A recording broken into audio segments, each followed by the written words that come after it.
Hello, students. In this video, we're diving into something super useful in math called BODMAS. Have you ever wondered if there's a special order to solving math problems when there are lots of operations?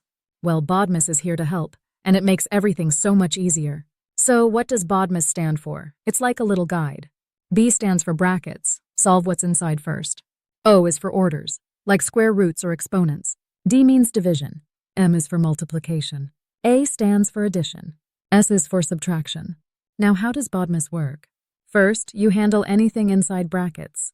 Then, take care of exponents or square roots. After that, go from left to right with multiplication and division.